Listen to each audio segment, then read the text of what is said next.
Good morning, ladies and gentlemen of the media. Welcome to our first post-cabinet press briefing for the year 2017.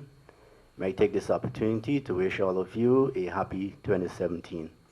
This morning, the brief will be given by the Minister of State, the Honorable Joseph Harmon. Mr. Harmon.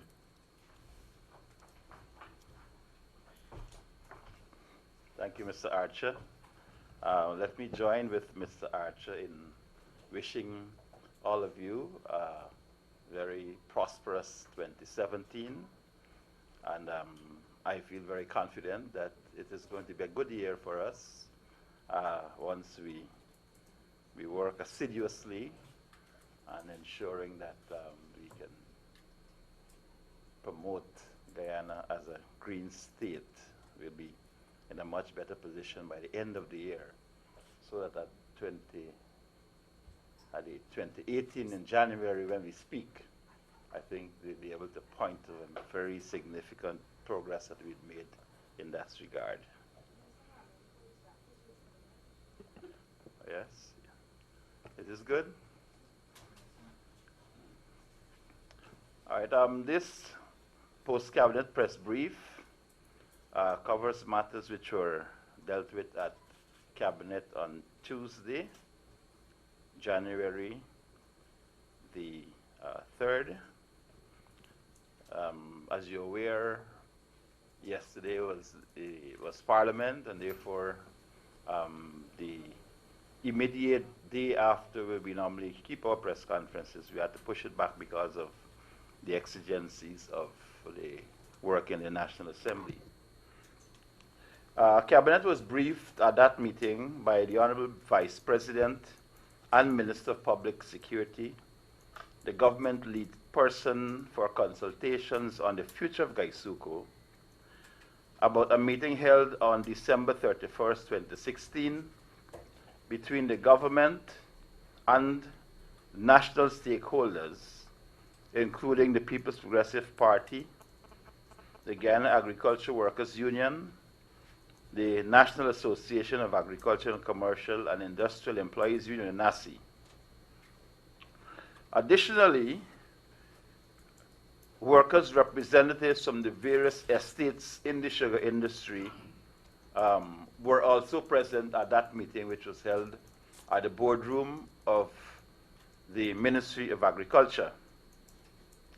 The government's side shared documents relating to the state of the sugar industry and the possible options regarding the future of GECOM. These documents were shared with the stakeholders, and it was agreed that they'll be given an opportunity to peruse the documents and that another meeting will be held shortly.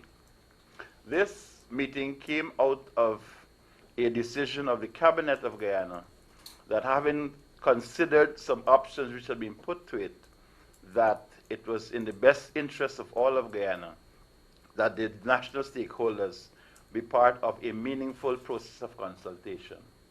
So that this meeting was a part of that process, and we wanted to make it very clear that the government had not arrived at a decision on the matter.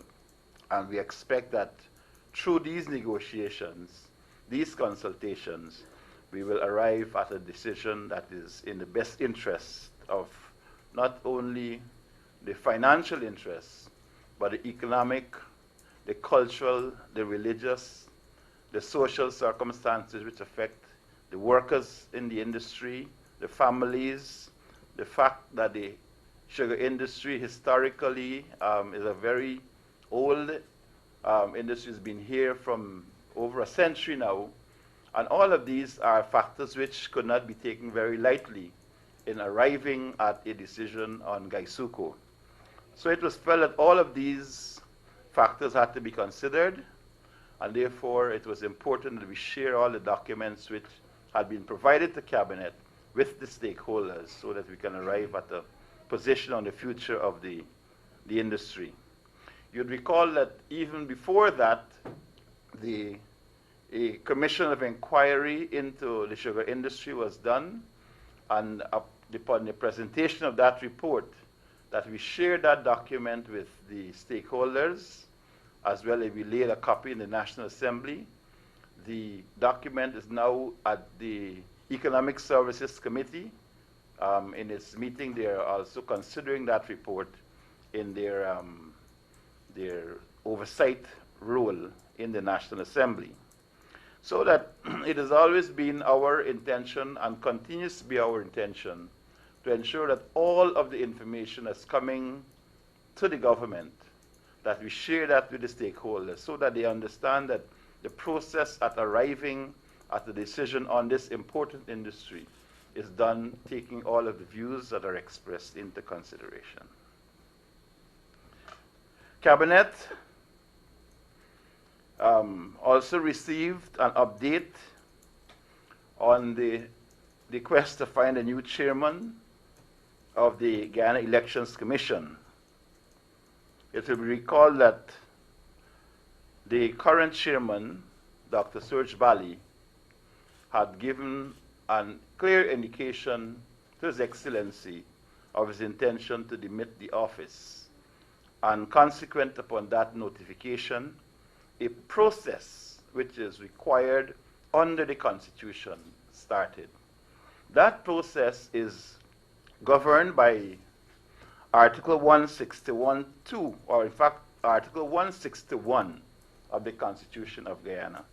And that article sets out the process of actually arriving at a chairman of the Elections Commission.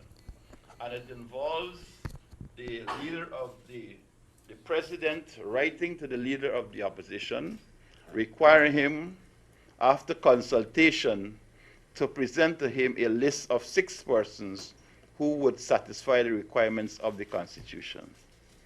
That, as far as I'm aware, was done. The leader of the opposition has submitted a list of 6 persons.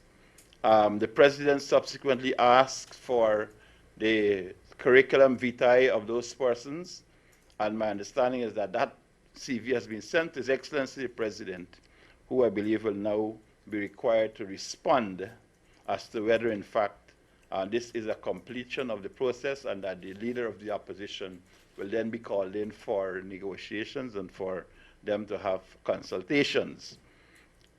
So that is where we are, but the process, I think I must indicate this to you also, because there's been some amount of misinformation that's being peddled out there, that the process is this, that after the leader of the opposition submits that list, submits the CV of those persons, the president will look at it. If he is not satisfied that the conditions of the Constitution have been met in the list that has been submitted, the president can, in fact, ask the leader of the opposition to come back again with a fresh list. That is, he can do that as well. If after that is done, and the persons still do not fit the requirements stipulated in the Constitution, the president can then call the opposition leader in for meaningful consultations again.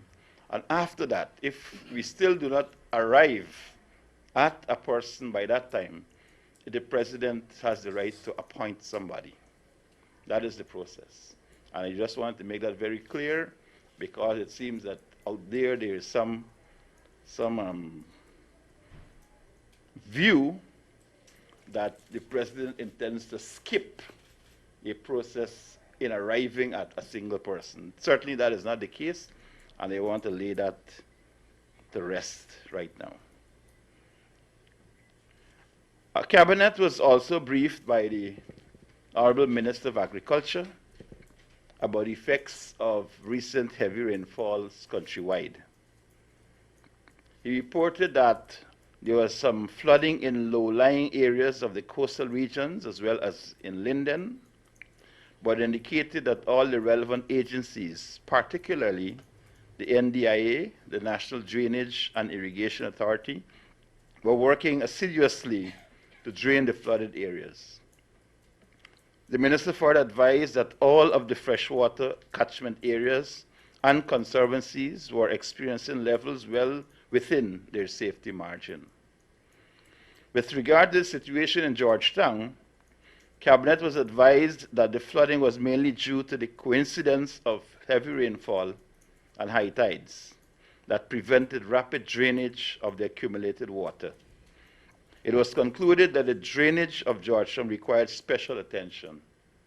And in this regard, Cabinet agreed that the Honorable Minister of Communities would coordinate efforts of an interagency task force that would include the Georgetown City Council, the Ministry of Agriculture, the Ministry of Public Infrastructure, and the National Drainage and Irrigation Authority to improve and manage the drainage of the city. The task force will also be expected to prepare a plan for the long-term development of these works which they were going to do. And Cabinet was expected to be laid before it a long-term strategy for the drainage of the city of Georgetown. So that's a consideration which will come to Cabinet subsequently. It was also advised that the Civil Defense Commission was on full alert to monitor the situation countrywide through its National Emergency Monitoring System, NEMS.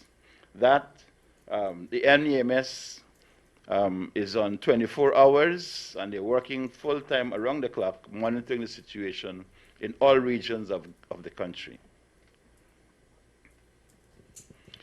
Cabinet was requested to give its approval for a technical support and training program for the e-government network by the Huawei Technologies Company Limited of China.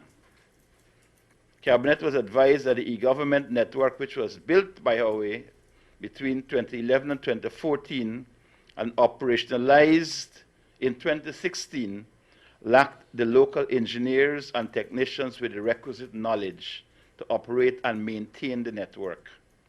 With regards to technical support, it was proposed that the Ministry of Public Infrastructure, through the e-government unit, engage with Huawei to ensure that services to be provided included replacement of hardware that may be defective or obsolete, technical support to restore the network in the event of system failure, round-the-clock help desk support, remote troubleshooting, and software update.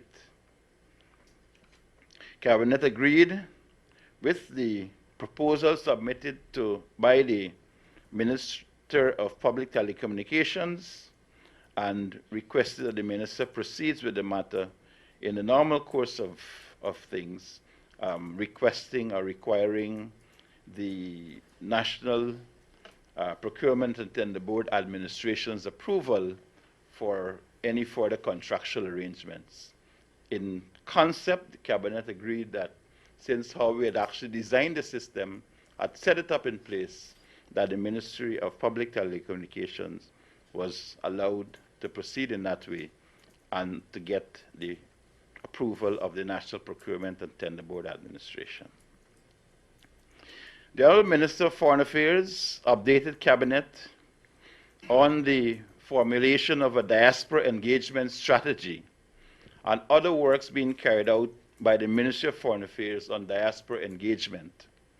It will be recalled that this was an area which, when we came into office, the government decided that they were going to put additional efforts into ensuring that the ease of doing business in Guyana with our Guyanese in the diaspora was made something that's much easier. And so over the last couple of months, the Ministry of Foreign Affairs engaged with several international agencies, including the International Organization on Migration, on studying this issue as to how best we can design and develop a diaspora engagement policy or strategy. The preliminary work has been done, a report has been laid, and the Cabinet has agreed that a subcommittee comprising the Ministers of Foreign Affairs, Public Security, State, Finance, Business, and Citizenship was to be appointed to examine the proposal and to make sure that Cabinet gets a final decision on this matter. We believe that it's important enough to ensure that our Guyanese in the diaspora, that they have a specific point of reference on all of these issues. At present, the point of reference is the Ministry of Foreign Affairs through our consulates, high commissions, and embassies abroad. But very often, our Guyanese brothers and sisters in the diaspora come home and try to get services provided to them when they are here. What we hope to do is to be able to present or to prepare a strategy which allows them to remain in wherever they are and to be able to access information to get decisions from government entities and agencies with just the click of a button on a computer. That is the direction into which we're moving. Cabinet approved the attendance at the World Bank Global Secondment Program to be convened in Washington, D.C. from February 13 to March 19, 2017. This program is a peer learning initiative intended to facilitate the sharing of technical knowledge and experiences among peer debt managers and World Bank staff. It will also expose debt managers to a wide range of cross-country practices through participation in missions, training, and outreach events. It is expected that participation in this program will improve the government's debt management capacity. Mrs. Ising Wong, Economic and Financial Analyst in the Debt Management Division of the Ministry of Finance, will attend this program. Cabinet continued to grant no objection to contracts as follows. For the rehabilitation of the Mabaruma Town Hall, Region Number 1, a contract in the sum of $27,126,000 to AAV Ragubir General Construction. For the construction of Carmelita Nursery School, Ministry of Education, the sum of $31,669,000, a contract awarded to Nabi Construction, Inc. For the construction of infrastructural development works, roads, drains, structures, water distribution network, and retention ponds at Lethem Industrial Estate, Region Number 9, contracts were awarded as follows.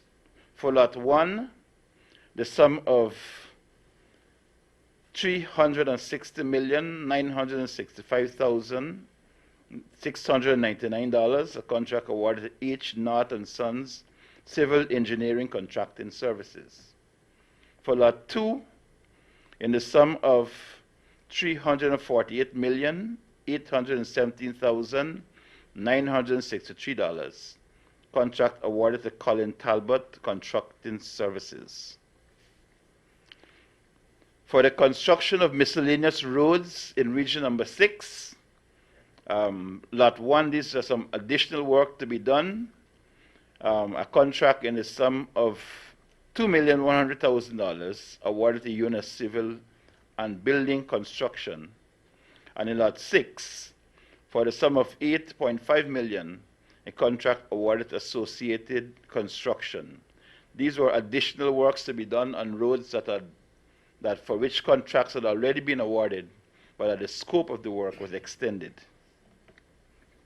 For the procurement of 6 super long-reach hydraulic excavators and 1 track-type bulldozer, a contract in the sum of $296,960,000 awarded to Farm Supplies Limited and General Equipment Guyana Limited. For rehabilitation of NDI electrical pumps at Trafalgar, West Berbice, Region Number 5, a contract in the sum of $30 million awarded to General Engineering Supplies and Services. For the rehabilitation of NDIA hydraulics excavators, these are some additional work to be done on those excavators, a contract in the sum of $3.821 million, and that's awarded to RCMB Contracting and Mining.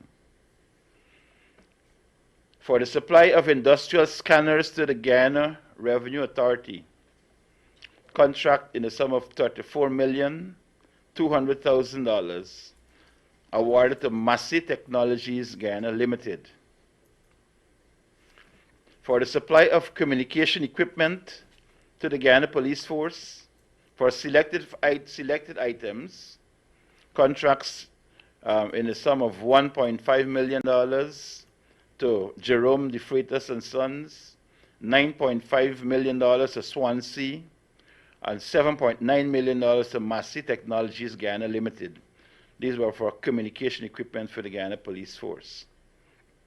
For the supply and installation of 7 complete 10 kilometers WP grid connected solar photovoltaic systems for the Guyana Energy Agency, and this is a variation from the original supply and installation, a further variation in the sum of $5.7 million, a contract award to Farfan and Men's Limited. And finally, for the supply of drugs and medical supplies for the Chronic Disease Department, Ministry of Public Health, the sum of $15,169,000, contract awarded to Answer McCall Trading Limited. Ladies and gentlemen, those are the matters that were dealt with at Cabinet at this last meeting, and I'm now prepared to take your questions.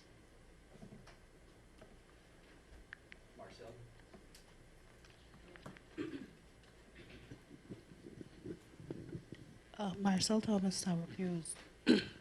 Minister Harmon, could you say why it is that Cabinet is still giving no objections to contracts when there is the establishment of the Public Procurement Commission? Yes, the Public Procurement Commission, they indicated that sometime in January, they will be ready to start to execute the full mandate. As of right now, they're not fully ready because there are some critical appointments to be made in the commission that have not been made as yet, and therefore the role of granting no objection continues to be exercised by Cabinet. But we expect that within a very short space of time that this role will be phased out. Leonard Gildari, Kaito News, sir. Sir, you mentioned 30 million odd for GRA industrial scanners. What exactly are those? Well, as my understanding from the documents that we saw, these are our scanners for the wharves, where the goods and services so forth. In fact, you recognize that for the number of container traffic that we have in this country, that these the scanners are critical. The $30 million, in my understanding, is part of a wider process of scanning containers that go in and out of this country. And because of in very many cases of the absence of a scanner, you find that goods and services, sometimes equipment, sometimes products that are not produced in Guyana, but pass through Guyana, end up in other ports of this, in other ports. And the absence of a scanner, I believe, is really allowed for that sort of lawlessness to continue, and we have to really put a stopping to that. Every time you hear of a major bust, a large drug bust that actually came in containers, it is done in another country. But it would have passed through, in many cases, passed through Guyana. And we have to really take very serious steps to address our country's image. Our country's image as a drug transshipment point. We have to work assiduously to correct that. And so this is a part of that process of providing that facility to the Guyana Revenue Authority to help it in its work. Just a quick follow-up. Is it as big as the other one that they had that is not working, or is it a different type of equipment? Well, the the one that's not working, I'm not sure the one is not working, but I believe what had happened was that there was the facility for the use of the equipment, there was an issue there. Because of the size of it, because you require the containers to have what they call a turnaround for to go in and out of it, that always posed a problem. Some time ago, there was a use of the national park, and that proved to be a disaster in itself because the tarmac was damaged in a very serious way. And so that the use of the scanner in very many cases has been curtailed because of the absence of what they call a home for the scanner. And this is something that we're working on right now to be able to provide that facility.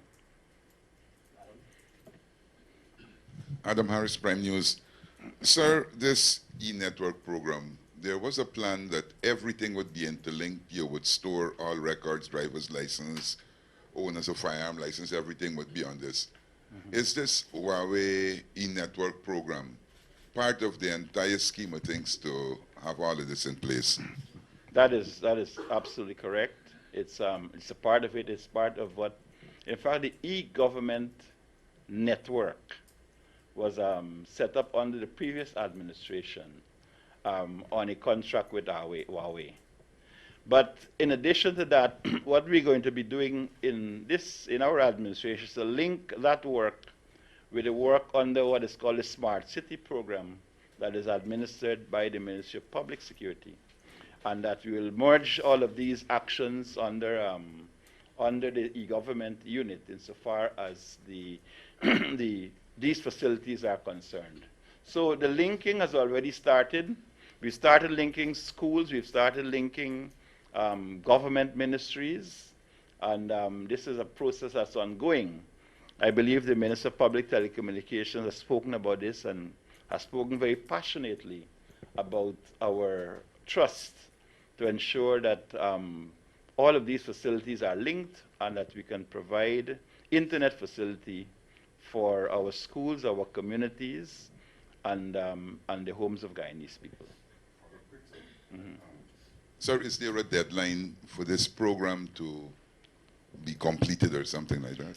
Well, we are working on it. As I said, we're working on it assiduously. I cannot give you the specific deadline for that to be completed, but I believe the Minister of Public Telecommunications and her advisors will be in a better position to do so.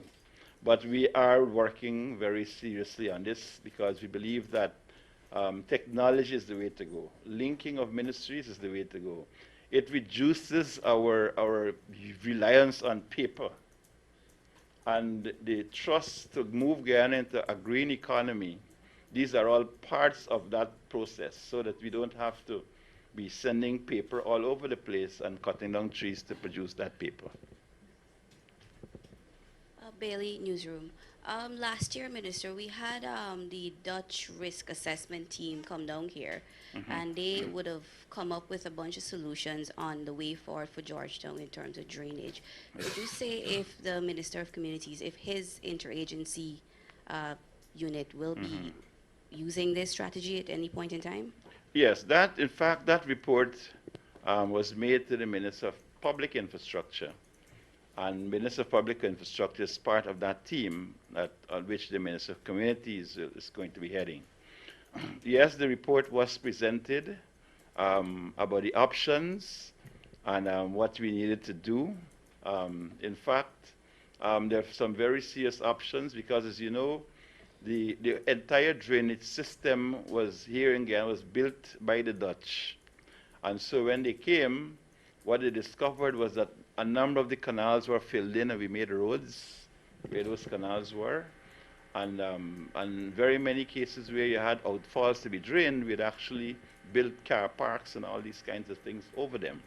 So there's going to have to be some radical change in the way we do things. And the overall strategy will have to take into account those matters. There are some people who've complained to me. In fact, Mr. Archer lives in a certain community where as soon as the rain falls, it is flooded. But, but the point is that when you examine why the water is not moving off, you'd find that somebody was given permission to build a car park almost over the drain where the water is supposed to run. So they now have to suffer because of that kind of lawlessness which took place in the past. But these are things that we have to correct, and we trust that the Guyanese people and the media will help us in understanding and trying to have people understand that you cannot continue to build in breach of the bylaws of the city just so that you can be comfortable and the rest of the community suffers.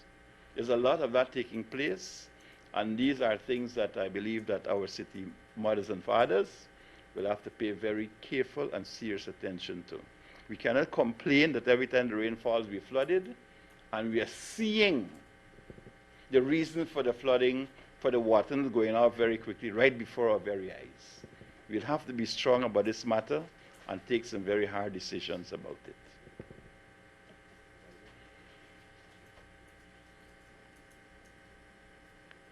Good morning, Mr. Harmon. My question has to do with Padoville 2, the Padoville 2 probe. You had told me a few weeks ago that a list of names of persons who would be special prosecutors was brought before cabinet. Can you share those names with us as well as the nationalities of those persons? Well, currently the list comprises Guyanese persons in the main. I think there are two recommendations from persons who reside abroad, but in the GECOM region. That's as much as I can recall at this point in time. The actual names of the persons I don't specifically remember now, but these are all attorneys in practice, in private practice in Guyana, who've actually agreed to be part of that team.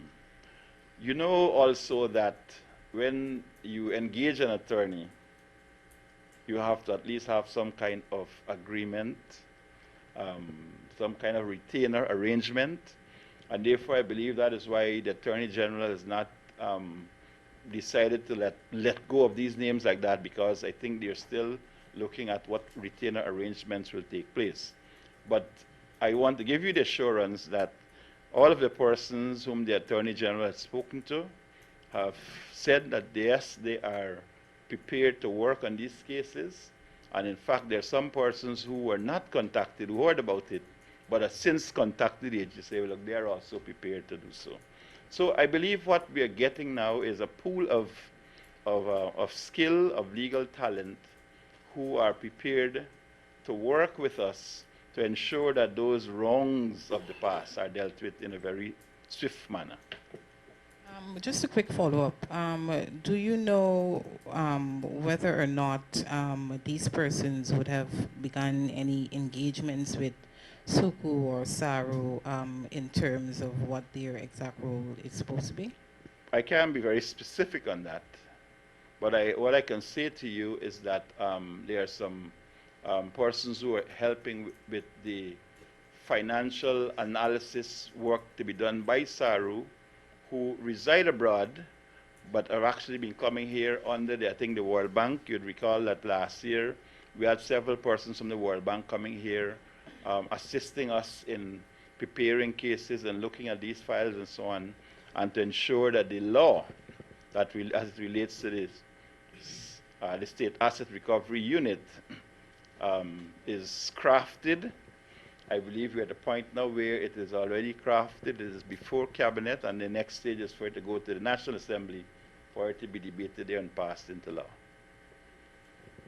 Minister Harmon, Suraj Narayan, Kaiser News.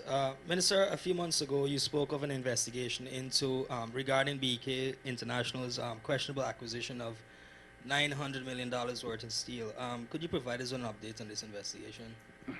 What I said to you then, and I say again now, it was a report, an investigation was being done by the Ministry of Health, right? By the Ministry of Health. I don't know about questionable and all of these things. It was an investigation being done by the Ministry of Health, and this is what I reported, that as soon as the Ministry of Health was prepared to give me something that I could share it with you, or alternatively, you can go to the Ministry of Health and find that out. But there was nothing about any questionable Okay, involved Minister, in it. we would have contacted the Minister of Health, George Norton, back then, and he said that he wasn't aware of any investigation. Well, I cannot determine what Minister Norton tells you. I'm saying that this is what had happened. Thank you.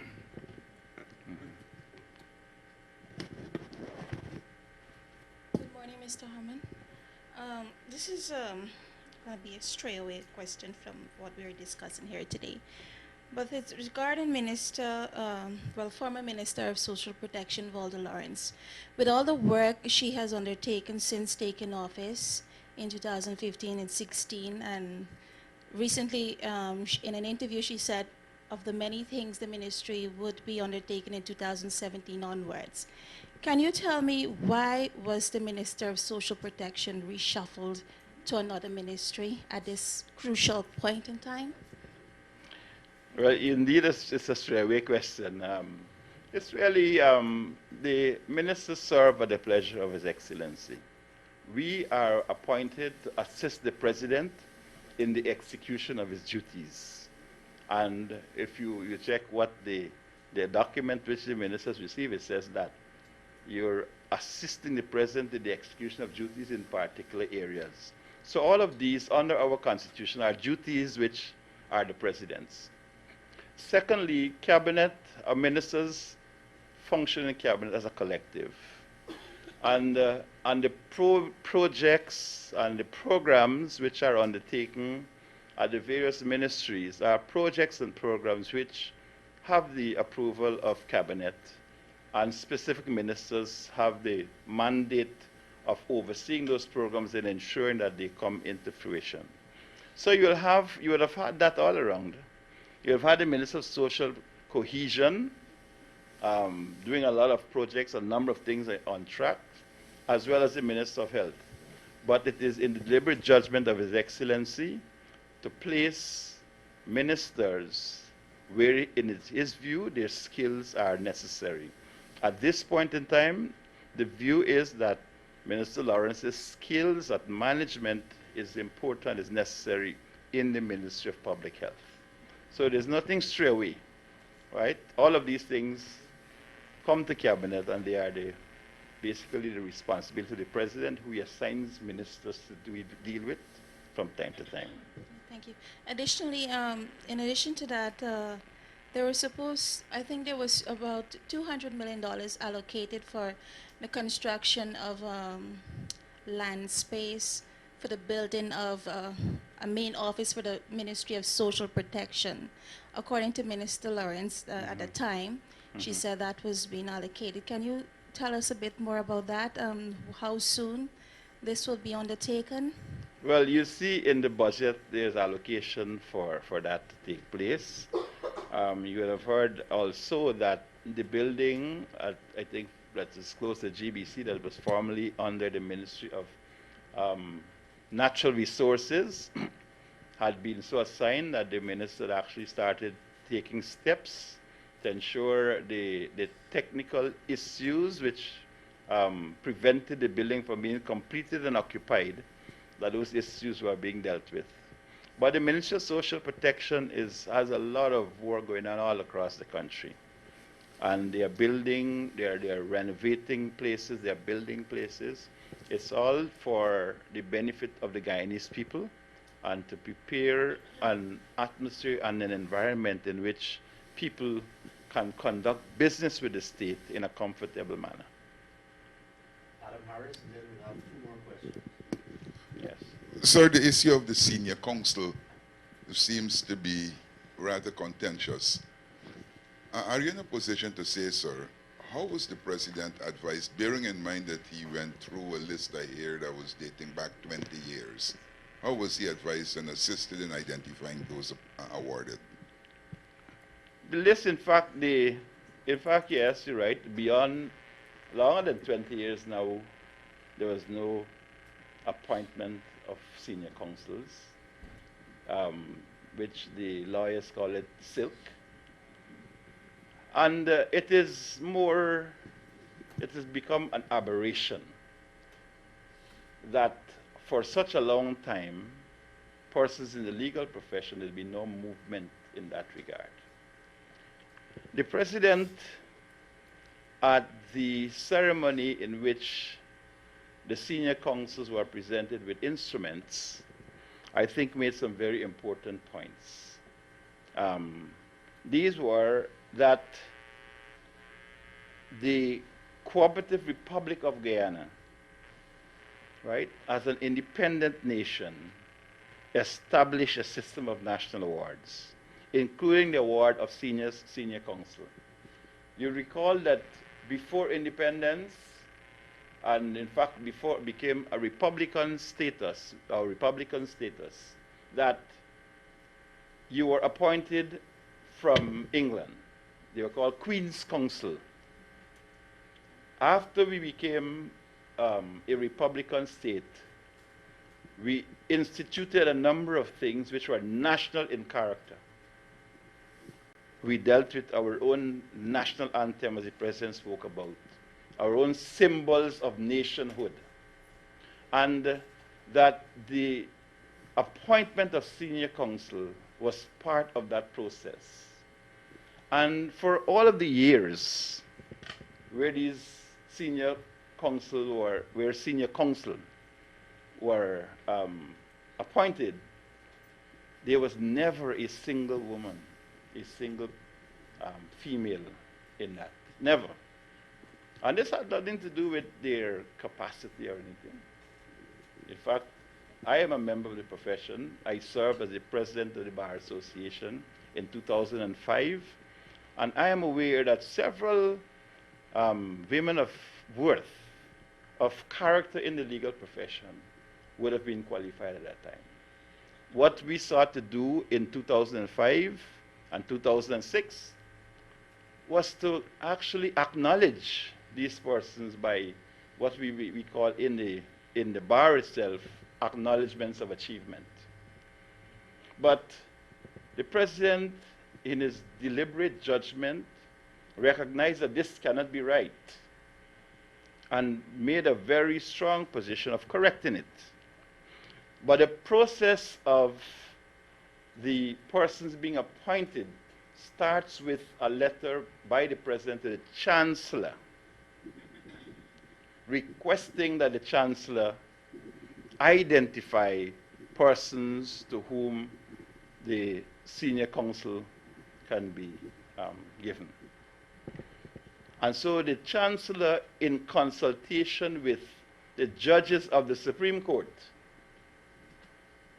prepares a list of persons who, in their opinion, have acquitted themselves so well in the courts that they can be so appointed. So the list is then sent to His Excellency the President, who is guided by that list and by his own deliberate judgment. And it is from that process that you have the list of persons who were granted this national honor.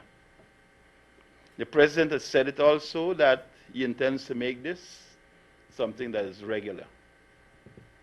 That next year we'll have another set of senior counsel, and maybe the following year. But of course, you know, lawyers like to guard these things very seriously. That you can't have too many senior counsel because the thing will look as if you're cheapening it and all of that. But these are matters which I'm sure His Excellency will be advised on. I think he has, apart from the Attorney General, who's the chief legal advisor to His Excellency, he has a number of other attorneys in his cabinet who also can weigh in on the matter. So insofar as the process is concerned, that is how it is done. Good morning, sir. Derwin Wills, Demara Waves. Sir, as it relates to the Durban Park Development Project, the last statement coming out from the Finance Minister was that the $500 million would be a final sum for Homestretch Development, Inc. That if the contractors feel aggrieved that the monies was not enough because there is still some 298 million owed, well then they can sue the company.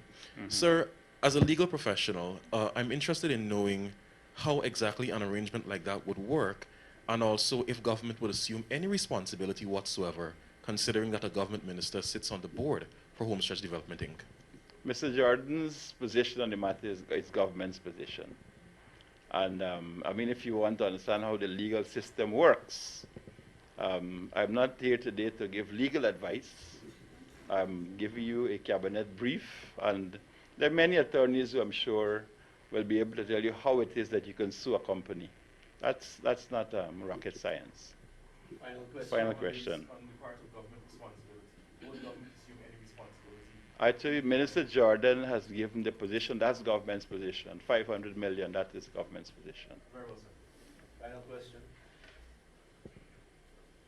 Minister Harmon, the Board of Inquiry report into procurement corruption allegations at the Ministry of Health has been completed and delivered. I wanted to know when Cabinet is scheduled to discuss the report and its recommendations. Well, yes, you're quite correct. The report has been made. And I noticed that it's already been serialized in the media. This is quite unfortunate because when things like that happen, it affects the lives, it affects the reputation of persons who are judged by the public before they are given an opportunity to be heard, as our laws require for people against whom there are allegations. A board of inquiry was in fact done. The board has made some findings and some recommendations. It is up to the government, once these recommendations are laid before it, to decide on how it will proceed. The cabinet has not deliberated on it as yet, but we're going to deliberate on it, I believe, next Tuesday at our meeting. But, I mean, it's already out there. And the unfortunate thing about it is that characters are assassinated in that way unless you have a careful and measured response to some of the recommendations. The boards sometimes do make recommendations. All of it you need not go with. Some of it you might need to go even further than what they have recommended. But the Board of Inquiry makes recommendations, and it's for the government to take action. And I want to assure you that, in fact, government will take action on some of these things, but it is a matter which has to be, first of all, decided at the cabinet, deliberated at the cabinet, and then decisions are made. Thank you very much. Thank you.